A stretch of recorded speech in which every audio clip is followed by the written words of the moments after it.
I'm Celine Williams, and welcome to the Leading Through Crisis podcast, a conversation series exploring resiliency and leadership in challenging times. My guest today is Diana Peterson-More, an Amazon #1 bestselling author and leadership consultant. Welcome, Diana. Well, thank you, Celine. Glad to be here. I'm very excited to talk to you for a number of different reasons. Our conversation before we hit record was we just could have kept going for the next hour. I could have. So I love when that energy is already there. And I would like to start by asking the question I ask all my guests, which is, the name of the podcast is Leading Through Crisis. What comes up for you, or what comes to mind when you hear that? Well, globally, locally, I think there's dramatic shifts and changes that are informed by demographic changes, environmental challenges, all of the above. And on a microcosm, it filters down into the workplace. I find it, as an example, very interesting, having worked in some environments with Gen Z employees who really came of age during COVID, and trying to integrate them into cultures that didn't do everything remotely, who really had that ability to have chit chat at the water cooler, etc. So I think we're just living in a time of great change and great challenge, and it's reflected in relationships, families, the workplace. Yes, it's so interesting. So I obviously named the podcast Leading Through Crisis, and it's always interesting to me how some people think of crisis as these horrible, life-changing, these big,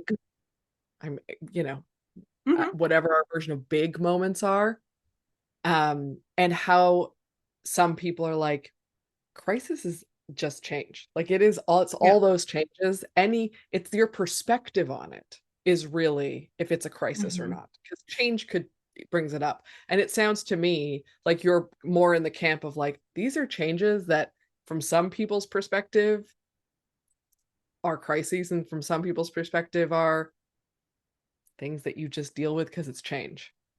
Yeah, and I can't call up at the moment the percentages. I am somebody who embraces change. There are very few people who embrace change. And I often think of this ad that was a TV ad about some junk food place to eat. And there'd be a group of people sitting in a car. Where are we going to eat? Same place, same time. Kind of this notion that change is very threatening. And it is threatening to a lot of people. There's actually an icebreaker I do that's a quick and easy one that has to do with change. And it's so fascinating for me to see how people respond to it. And there's usually an individual, and I'm talking about a group of 16 to 18, kind of the ideal group for facilitating. There's always maybe one person, possibly two, that responds in a way where it's very clear that person embraces change, as do I, but most people don't. It's easier just to do it the way we've always done it. And again, I think about this and I think, why am I different? Because even within my own nuclear family, I have an older sister, younger sister, and brother. I'm very different from the other three. We all grew up in the same environment. We had the same gene pool, but what excites me is not what excites them. And I think that happens in the general population. And I also think, and I am not a physicist by any stretch of the imagination, but I do think of Einstein. I think that really since the turn of the century, what's happened to the time?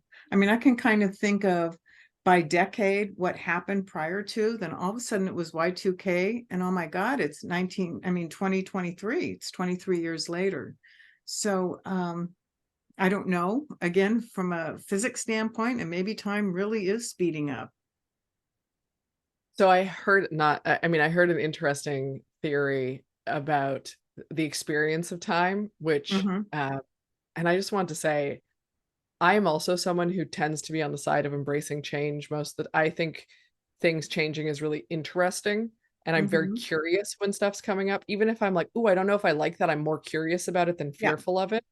So I appreciate you saying that. And I just want to acknowledge that, because I'm like, it is there definitely are, there's so many more people who will either resist it entirely or wait until it's right to get on board with things. Um, but I heard a theory. I'm not saying this is the truth, but about the experience of time. And it was that when you're younger, so it has less to do with the Yeah, actual like years that we're in versus age, in the sense that when we're younger, when we're 6 years old, a summer is a sixth of our lives have been yeah. summers. The summer lasts forever. And then when we're 30, you're like, summer's gone in 18 seconds because now it's 30th of, and I was like, this is makes sense and is terrible. I do not like don't like this I anymore. think there's definitely truth in that. Uh, I also think that there's something else that's going on that has to do with just the everything being sped up. And I think the other thing, and when we talk about crisis leadership, and I focus a lot on communication Mhm, through my books and my work, is that people and I'm going to move back a little bit. I was in an organization working at a time where this organization, and it was in the 1980s, had email, and it was called Profs, Profs. It was a Wang, through the Wang product, and very few people had it. And even starting then, people would say things. It was this kind of this notion that I'm anonymous and I could just get it off my chest. And, through the speed of light in one's fingers, things would go out into the internet, which was considerably smaller then, that you would never say to somebody face to face. And it's just deteriorated since then. I happen to be on Twitter and LinkedIn. I have been an anti-Facebook person my whole life for a whole host of reasons. And of course, with the change in ownership at Twitter, I guess it's now called X, I'll mhm. probably be migrating to a different method. But I just am also astounded at the way people blame, shame, maim other people with very little thought. And yet, if it's incoming from their standpoint, it's like a huge crisis. Once again, we get into crisis. So it's this, in the good old days or the bad old days, we used to operate on what was called the New York Times rule, which is never put anything in writing you wouldn't want to appear on the above the fold in the New York Times or the LA Times or whatever newspaper. That has just gone by the wayside. And I think that sparks a lot of anxiety and a lot of crisis. Yeah. Um, I want to get into some. I know that you brought up that you do a lot of work in communication, and I Mhm. very much want to get into that. But I do want to ask a question about what you just brought up, which I think also links to how people communicate these days in certain ways. And that the question I have is, do you think that in your experience with these virtual ways of communicating, whether it's, the system you were Mhm. talking about in the 80s, what we have seen on Twitter, X, whatever it's called now, I'm curious how much of that you think may come from this mask of anonymity that people think they Mhm. have in these Yes, virtual settings? That absolutely. I think it's like, I'm sitting in a room right now. I see you, but Mhm. I could easily not if I chose not to. But I think people have this sense of protection, anonymity. They have this sense of getting it off my chest, and what does it matter anyway? It removes that human contact. If I'm face to face with you, because we were talking a little bit earlier about conflict avoidance, much Mhm. easier to stir up conflict when you're feeling anonymous and protected than if you're actually dealing with the individual on the other side. So, I don't know. I think a lot about it just because that's kind of the work I do. I think about what motivates people, how people come across, how they project, how they're perceived. One of the things that was a gift for me, I mean, as I'm fond of saying, making a meteoric rise to the glass ceiling in corporate America. I mean, at the age of 38, I was elected an officer in a huge Southern California utility. There were 18 officers, 17 men, and me. I actually was pregnant with my last child, my daughter, and I remember thinking, I'm still the only person who's ever been a pregnant officer at Southern California Edison Company. But I just kind of watched and observed, and the job that I held, the officer job, was the corporate secretary. So those days we had monthly board meetings and we had a whole shareholder services department, and it was a great opportunity for me to observe leadership up close and personal and how things were managed. And of course, it was largely men, largely white men, although there was an African American, Latino, and there were two women. There was an effort to bring in diverse voices, but it was interesting to observe that those who made it to the top and the cultures that they represented were really reflective of who they were. There were one or two who were probably not the nicest people on the face of the earth. There were one or two gentlemen, actually, who were CEOs of large companies, who brought in empathy, who were kind, and it was reflected in their entire organization. So I don't know how I got launched on that piece of it, but I've just always observed people and what motivates them, how they present themselves, how they communicate, how they are perceived.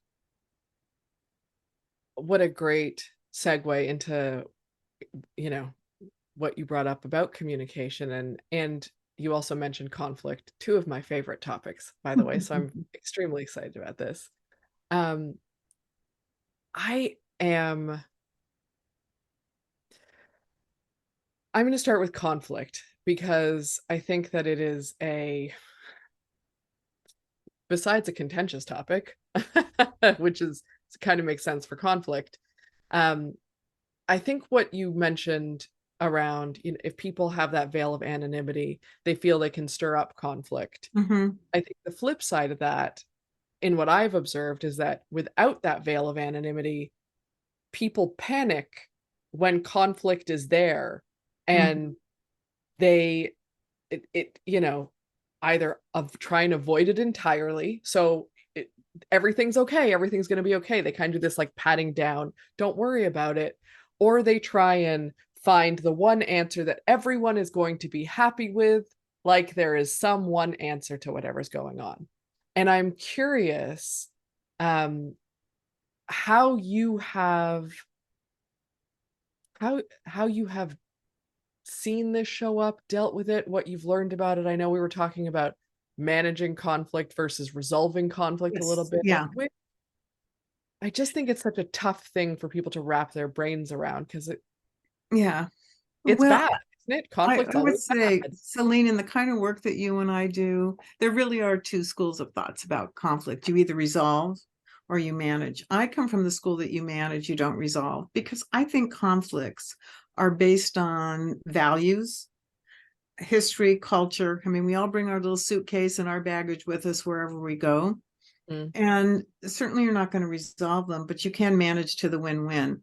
And I've written a couple of blogs about it, and I think it's in my book as well. Take abortion as an issue in my country, particularly. You're not going to resolve that because people have fundamentally different views about it. But you can manage to the win-win. So I've adopted this model where you say, okay, what's the issue? Why do you think what you think? Why do you think what you think? And say, okay, we're not going to resolve that. I'm not going to agree with somebody who has a very different perspective on when life begins. I was in law school when Roe versus Wade was decided, which is a long time ago, but a very interesting. mm, Um, Still makes sense to me. And I always chuckle because most people, it's a little sidebar, who argue about it have never read it. So they don't really understand that it was pretty well thought out in terms of timing and rights of privacy and when the state can intervene, et cetera. Um, but so I say, okay, what do we have in common? Probably we want to reduce teen pregnancies. Probably we want to make adoption more available. Probably, hopefully, by reducing teen or whatever pregnancies, we want to make birth control available. So you kind of focus on what you have in common and leave the other stuff by the wayside. And to me, obviously, I embrace my own values, but it's not very few things are not inherently right or wrong or good or bad. They just are, and they're different. And so how do you manage to what you have in common and what you can agree upon? Um, you know, guns is another issue in this country. And again, I think it's going to be very different for, you know, people are like this when it comes to guns, but what do you have in common? You know, maybe it's registration, maybe it's something I've always been big on. Gosh, in my state of California, in order to drive a vehicle, you have to take a class and you have to be tested. Why not do that with firearms?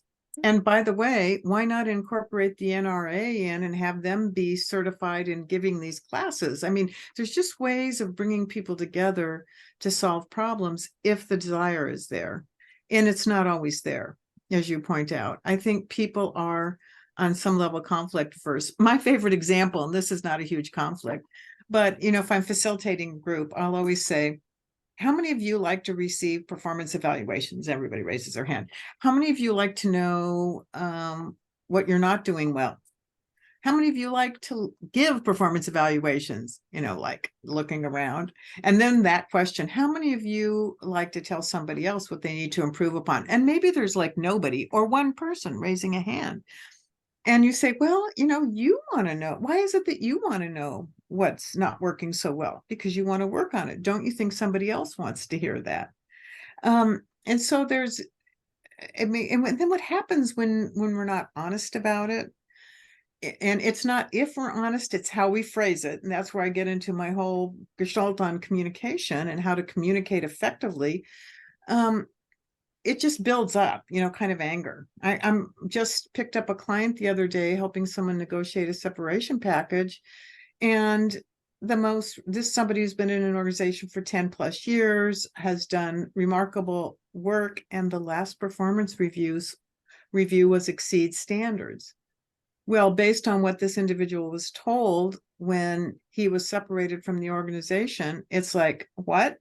I mean, the person was totally shocked because what was said was completely at odds with what he had been told prior to that. Mhm. So, you know, to me, it's again, it's not if we say it, it's how we say it. And it's choice of words, it's putting yourself in the other person's shoes.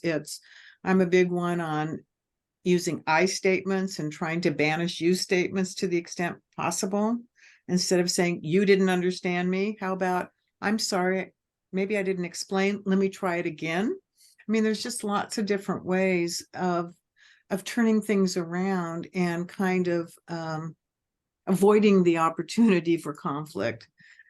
So again, it's like, to me, we manage, we don't resolve, and it's how we do it. It's the choice of words we use. It's the process we follow, which, you know, as I said earlier, I'm pretty pragmatic. I don't offer up suggestions that are unimplementable. I offer up suggestions that are kind of easy to implement, but you have to be willing to try. I think that willing to try is really important. So, Mhm. you know, I think there's a lot of resistance. Well, I'm gonna, I, you know, take this with a grain of salt. Um, Mhm.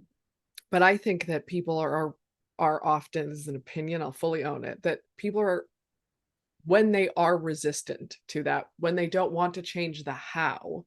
And I Mhm. think a lot of people don't want to change the how because whether it's their ego, this is, you know, I'm right and this is how I've always done it, or they're scared of trying some, whatever the reason is, I think there is often resistance to changing how they do things or how they have or how they think about conflict. But that, Mhm. you know, the how is, to me, that's the art of all of this. Yes, I agree. That's a great way of describing it. It is the art of all of this. And, you know, we were talking before we started recording about one-on-one executive coaching and how I initially thought, you know, being a baby boomer professional trailblazing woman, I'd be largely coaching younger women. And it turns out I'm largely coaching men. The reason I say that is because the example I use, this one will apply to women. I will say to women in the process, I'll say, it's just like I'm taking you to Nordstrom's rack. I'm going to pick out five suits or dresses or pairs of pants that you would never pick out. Okay, so try them on. One or two are awful, forget them. One so, but two of them you kind of like. And I said, it's the same thing. I'm going to suggest pragmatic, easy to implement ways of switching, ways of maybe turning the dynamic around. Some are going to feel comfortable, some won't be you, but I ask you to try them all. And those that you embrace, move them into your toolkit of leadership. Obviously, I don't use that example when I'm talking to men. I use another example that has to do with, whatever men, discount warehouse or whatever. But it's really that. It's just the willingness, it's having the confidence and the willingness to try. And in fact, I do I facilitate a lot. I've never been averse to speaking in front of groups, even when I was a little kid and president of my classes, etc. So I will often say to a group, and this is Diana Peterson-More wisdom. I don't know if it's true in terms of research, but I will often say, you hear that adults' biggest fear is speaking in front of groups. And I always say, nah, adults' biggest fear is having other adults think you're dumb or stupid. And I truly believe that. Now, whether there's data to verify that, I don't know. And that is, I think, prevents a lot of people from stepping forward. So I will always have, I'm doing a series of leadership trainings for a big legal firm right now. And we always have ground rules. And one of them, people will develop things like no dumb question, everybody participate. And I've developed a few over time. And one of them is suspend judgment. And that is, Celine might say something and Diana's lizard brain might think, no, that's wrong. But I suspend judgment. I don't say anything. I just let it sit there Nice. and think, maybe that does make sense. It's different from the way I would have looked at it, but it might feel comfortable and it might even be better. So it's to me, it's that willingness to open up to others, the willingness to open up to try to do something differently. And guess what? You might like it. Like jump in the water. You might enjoy it. I First off, I love your analogy of the outfits. I think that is a great way of visual recognizing Mm-hmm. possibly a different one for men, but it's a great way of understanding Mm-hmm. and reinforcing something that you said earlier, which is something that I feel like I have a tendency to go on about, which is like there really is no right or wrong. There's no one way to Mm-hmm. do pretty much anything. It is all what's best for me, what's best for this situation, what's best for the outcome we're working towards. It is that how. And the example of the outfits, trying on five outfits or five hammers or whatever it might Yeah. be, Yeah. Yeah. right? That gives people they can put themselves Identify. Mm. exactly. They can identify with that in a way where it's like, oh yeah, I guess there really is no what's right. The right outfit for that person might not be the right outfit for me. The right Right. hammer for this situation is not going to be the right hammer for this one. Um, Exactly. and I love that, and I just wanted to really emphasize how effective I think that analogy is. Um, and getting into what you just said about like the suspending judgment and asking people to pause and kind of reflect before, oh, that might be different from how I was thinking about things. Mm-hmm. The thing that comes up for me when you say that is we're so rewarded for saying the things in the moment that we want to say, right? We have a society rewards us for speaking up and being like, I disagree with that thing in this moment. Let me tell you my opinion about something, as opposed to that pause, that curiosity, that, I wonder where that comes from that you're kind of talking about. And I'm wondering if you can tell us a little bit more about, and it doesn't have to be that example, but it just connected those dots for me, like that pausing, that Yeah. curiosity, that not It's speak up. interesting you should bring this up. Because I'm going to use another analogy. French horn, trumpet. Trumpet is brain, mouth out. French horn is brain round and round and round and out. I'm a trumpet, and trumpets get rewarded. And one of the things that I realized is, as a trumpet my whole life, and this is a kid raising my hand in class, is that we assume that if people have something to say, they will speak up. Not always the case. A lot of people need to be invited to speak. So I recently, so there's a couple of examples. One is in my book, which is Consequential Communication in Turbulent Times, A Practical Guide to Leadership. A true story. I was hired by an organization. It was a governmental organization, is a governmental organization, to coach 3 individuals, one of whom would end up with a leadership position at the end. One was definitely the trumpet. One was kind of 50-50, and the other one was definitely a French horn. And the French horn was timid about saying something right away because she might change her mind, or she wanted it to be perfect. So I said, well, you can say that. The problem with saying nothing is that, for better or for worse, people assume, A, you don't care, you don't know, whatever. So I got her to start saying, interesting, my initial thought is X, but I might revise it by tomorrow. Or interesting, can I get back to you in an hour? I'd like to think about it a little bit more. So the importance of responding is always there. Now, in this particular example, playing it all the way out, the person who was the trumpet came up with ideas that were not good ideas. The person who came up with the French horn actually came up with the best solution. They hired the trumpet.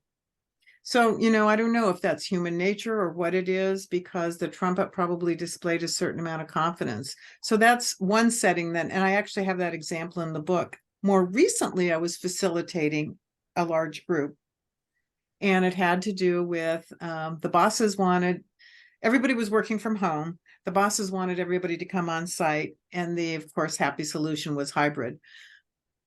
So there were 2 men in this group, and this group was a fairly large group, larger than I would typically work with. It was 22. But it was needs must, as they say. They originally wanted 50 people, and I said that just simply is not going to work. So we pared it down to 22. And these 2 men felt very strongly about an issue. And it had to do with, if you have a Zoom, whether or not you have your picture up, or you're allowed to have a substitute, which oftentimes mean people are multitasking, not paying attention. And these 2 guys felt very strongly about it. Well, then we did several exercises, and I started asking people who didn't raise their hand. Well, as it turned out, those 2 were in the distinct minority, like 20-2. But the 2 were very vocal. And some of the people in that group of 20, as I was bringing them along, were saying things like, I know this isn't shared by everybody, however, this is the way I feel. It was almost like they felt they had to apologize in advance for their view on something. And which suggested to me, and again, I don't know, this is anecdotal, it suggested to me that they were more concerned about sparking kind of a loud voice or potential anger in somebody else than having I don't know, what is it? Is it confidence? Is it courage? Having the ability to step forward and speak their mind. And again, I don't know. I mean, as I said, I'm an observer, and I just thought it was interesting that I noticed how several of them felt that they had to set the stage by saying, I know this isn't popular by everybody. I know not everybody shares this, but this is what I think. And I thought, wow, where's your voice? But again, that's just me and my own personality. But I think it's an important observation, because every group that I have ever been a part of, whether I've been a part of it or facilitated or observed in some way, has a mix of people who communicate in different ways, who speak Oh up in yeah. different ways. And I think those people who state their opinions are so often, one, they're first out the gate, and they're so often rewarded, and they for speaking, not for asking a question, not for listening to the people around them, not for being curious, just for speaking up. that people see that and think, oh, my way must be wrong in some way. Correct, correct. Yeah. I mean, there's a concept in the law that's also assuming facts, not in evidence. And what'll happen is if you're a trumpet, if you're one of these two guys and you voice your opinion and you hear no opposition, you then assume that everybody else thinks the same way you do, which is not the case. And I've learned over time, as a trained facilitator, to invite people. Also, I'm sure as you are, there's a lot of social styles analyses out there that we've all used. The one I enjoy the most is the DISC, the original DISC, DISC. And I focus in on team behaviors because it talks about communication.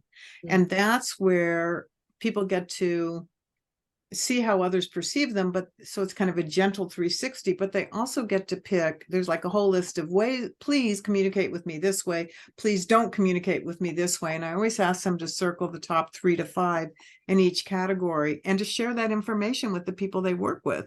Yeah. Because another one of my little things in the book is the golden rule of communication is I will communicate with Celine the way Diana likes to be communicated with, whereas it really should be the platinum rule. I should communicate with Celine the way she wants to be communicated with, Yep. especially as a leader. Critical. I was training earlier this week, and that was one of the topics we discussed. Because if you think about it, if I'm the boss and you work for me, my goal is to get you to do what I want you to do. So it's important for me to communicate it in a way that you are going to understand. And it's if you're a verbal person, which I am, and if someone tells me something, I get it. I don't need to necessarily read it. I probably should, but I don't necessarily need to do that. There are a lot of people that need to have it reinforced in writing, or they need to read it. So, to me, a handy way to do that is for me to say, Celine, I know in my head that I gave instructions that make sense, but it's possible I wasn't as clear as I thought. Go back to your office and just send me a quick email detailing the finer points of what I'd like you to do. And then if Celine goes back and it's the same, great. And if it's not, rather than say, well, you didn't understand me, because who knows, say, you know what, I wasn't as clear as I thought. Let's try it once again. Let me try writing you a couple of bullet points. And now, can Celine, you tell me what I've asked you to do by what date, and etc. And again, those are just easy breezy ways of, you're being strategic. What is it that I want her to do? And it's in my best interest that she perform the way I want her. It's not, doesn't do me any good if I was not clear and the assignment doesn't come back the way that I needed it. So that's kind of the strategic piece. As I Stephen Covey's 7 Habits of Highly Successful, professionals, managers, parents, amoebas, ants, whatever. One of his 7 rules is begin with the end in mind. And I really relate to that. What's the goal to be achieved in this communication? And what's the most effective way of communicating to reach that goal? And it doesn't, I kind of think that way. I'm not a linear thinker. When I was working at the utility, I was working largely with guys who are engineers. So they'd go A to B to B to C to C to D, and I'd go A to Z and back down the alphabet. And I remember being in meetings where I would say something and there'd be like dead silence. And 10 minutes later, one of the guys would say essentially what I said, not as articulately, of course. And then somebody else would say, great idea, Joe. And of course, being the only female, I thought, well, that's because I'm a woman and they're men. Au contraire, I was working with a woman who does the kind of work you and I now do. And she said, Diana, they think differently than you. You're talking to people who are linear thinkers. She said, sit on it. Don't come up with your very brilliant idea for 10 minutes and then say it and see what happens. And she was right. I waited. And when I said it 10 minutes later, they'd say, oh, yeah, that makes sense. Good idea.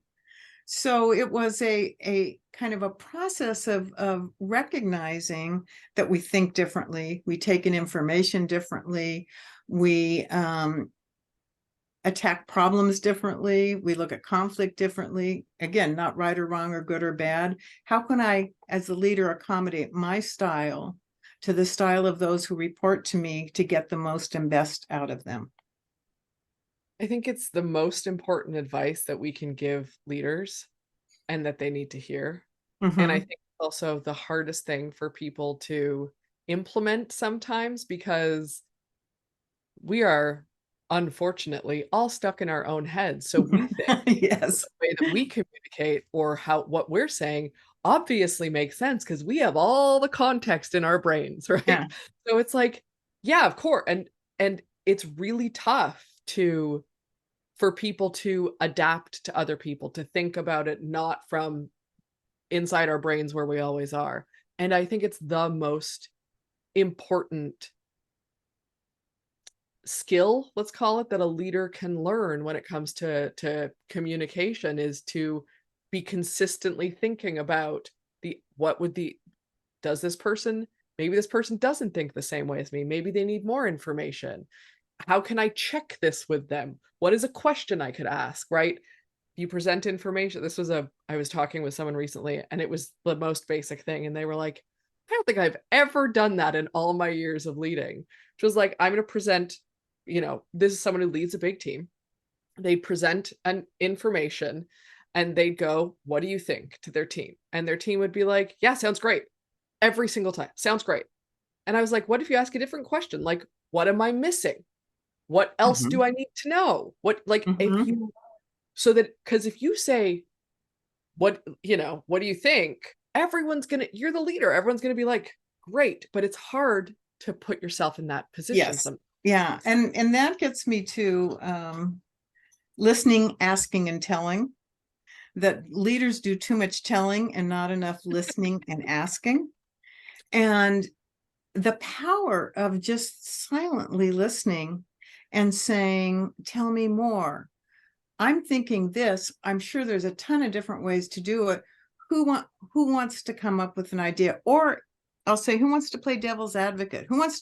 I need someone to shoot down, come up with every possible pitfall in my idea. And it's that openness, that willingness. And I have a cute story. I was facilitating an audit department in a large media company, and the vice president had been hired from one of the accounting firms.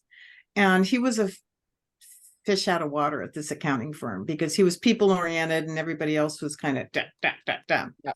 So one of the things that came up, and this was like a 3-day, multi-day retreat, is that everyone got to the point where they were saying, yeah, he always asks us what our opinion is, and then he does what he wants to do anyway. Of course, he was devastated. So we came up with this little ground rule in which he said, I'm 99% of the way there. And unless you see me walking into a buzzsaw or walking off a cliff, this is what we're going to do. Or, I'm 50% of the way there. This is what I'm thinking, but I'm open to different ideas, all the way to this is the issue. I have no idea how I want to approach it. Well, just by his adopting those styles, people knew how much time to invest in coming up with their own ideas. So Yeah. I just think, I mean, the thing is, when you listen and ask really good questions, you motivate people. But also, guess what? Somebody else might have a better idea than yours. So, Always. yeah, Yeah. it's interesting. And so, when has the person started? The example you gave, has he started to do that? And has he Good. seen results?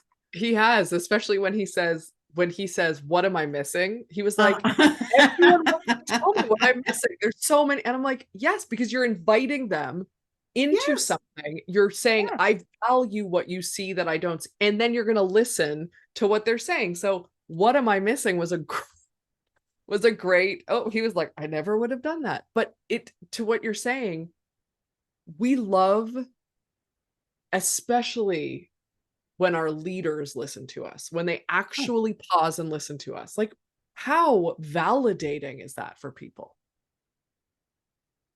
and I mean, one thing we do know is that motivated employees are more productive. And listening to them and making them feel that they are valued and have a contribution, whether you go with it or not, is critical. And I think the other point is, this came up in this training I was doing the other day. Well, what if somebody comes up with an idea, but you don't implement it and they get upset. I said, well, they need to understand why. That was really a great idea, Celine. Unfortunately, we don't have the budget. I probably should have mentioned what the budget was, but let's say instead of what you suggested, the budget were half of that. What ideas do you have? So I said, you keep the dialogue going, but you also make it clear that a suggestion or recommendation is not necessarily going to be an adopted decision. However, they deserve to know why. Yep. They deserve to know. I would always say to people, that's not my decision to make. So and so is going to make it. I'll run it up the flagpole. And then I would come back and say, great idea, it was adopted, or it wasn't adopted, and this is why. And people can deal with that. They may not be happy, but they understand. It's not because it was stupid or dumb. It was because of either another factor they were unaware of, finances, whatever. It's But it's just amazing. being candid and open and transparent in communication. Yeah. A little bit of context goes a long way for people. And you know why? Also, if you tell them the big picture, they understand the important role they are playing. Early on, I did a lot of volunteer training at the Center for Nonprofit Management. And a woman came in one day in one of the classes. I don't remember what class it was, but this has been seared in my mind. I've used it in my book and I use it in training, where she said that she was like the receptionist the night before the boss walked through and said, I need you to stay late to put stamps on these envelopes and get them out. She was going to be late picking up a child, which meant she was going to have a late fee, etc. The next day he walks in and ignores her. Her comment, I will never work late again. And I'm thinking, okay, what if he had come out and said, Rosa, whatever her name was, I know you have time limits and need to pick your child up. We are $10,000 short of our goal for fundraising. These letters are extremely important. We need to get them out tonight because without that $10,000, we won't be able to service 10 additional homeless individuals. Are you able to do it? And then the next day say, Rosa, did you get them out? I knew you could do it. Thank you. All of a sudden, this putting stamps on envelopes and getting them out and being late to pick up your kid becomes a, hey, I could be potentially helping to change the lives of 10 homeless individuals. And I just thought to myself, it would have been so easy for the boss to have explained the importance of the project, to recognize that she might have some difficulties, could have maybe even gone a step further and said, let me know what the late fee is, or go pick up your child and come back. I mean, they're just different options rather than kind of dump and run, drive by delegation, go do this and hasta la bye bye. And then the person's angry and said literally, quote, I will never work late again. Then that is an easy way to demotivate and make someone feel devalued. Yeah, absolutely. Oh, anyway, the one thing about being older and having been around a long time is that I have a lot of experiences I can share. And one of the things that occurred to me, the best education I ever had was going to law school, because even though it may feel like the law is black and white, and in certain areas it is, there's a lot of room for gray. I mean, as they say, the law is what's boldly asserted and plausibly maintained. So I was a history major as an undergrad, so there's kind of fixed dates and processes, but you get to a point where, you would, I'm the More, M-O-R-E, of the Peterson-More. Hmm. And so I was called on first in every class because I was right in the middle and I was easy name. So I can remember standing up and the professor saying whatever he said, and I would respond. And I thought, gosh, I had the answer. And then he'd say, well, what if I change the facts ever so slightly? And instead of the cow being blue, the cow was red. Would that change your answer? So it's, all the movies you've seen about people in law school, it's true. That's what they do. And I can remember standing there feeling like an idiot and I didn't know what I was saying. And every single person said, oh my God, how did you do that? How did you know what to say? And that's when I realized that so much of the law is your ability to develop an argument or your ability to see things differently. that has been translated into the rest of my life and the work I do today. The importance of flexibility, the importance of, looking at the prism differently, the importance of hearing what others have to say and being able to respond to it. Anyway. Diana, you are a delight, and Oh, I thank you. cannot tell you how much I appreciate the stories you've shared, but also the insights and the very specific suggestions that you have made during our conversation. I know that these are always the episodes that people get really excited about because they're like, "Ooh, I can do that thing. Ooh, I know." So thank you for sharing so much with us. I really appreciated it, and I really enjoyed this conversation. Well, thank you. I did too. And I guess I'm a true extrovert because I get energy from this kind of dialogue. And it's so nice to speak to somebody else in the same field because it's reinforcing, which feels good. So thank you. Thank you for inviting me. I really appreciate it. It has absolutely been my pleasure. And for anyone who is watching or listening, there will be all the links for Diana, including her book and soon to be second book. If Yeah. When is your second book coming out? Well, I have an article in the ATD print magazine in October. So my goal is to have it out right before then. And it's been a struggle. I'd love to come back when it's out. It's called Please. Courageous Communication, A Return to Civility. Friends, can't we all just get along? The famous words of Rodney King. Yes. That's another whole story. But I think I finally have the secret sauce and I know exactly how to assemble all the data. Then we will definitely have you back. And the link to Diana's current book and her future book will be updated in the show notes here. So Great. Thank you once Thank again. you. And Celine, when I start my podcast, you are definitely going to be one of the first guests. You're so kind. Thank you. It's called Wise Women. I mean, I love the name. And a few good men. There we go. Thanks for joining me today on the Leading Through Crisis podcast. If you enjoyed this conversation, please take a minute to rate and review us on your podcast app. If you're interested in learning more about any of our guests, you can find us online at www.leadingthroughcrisis.ca.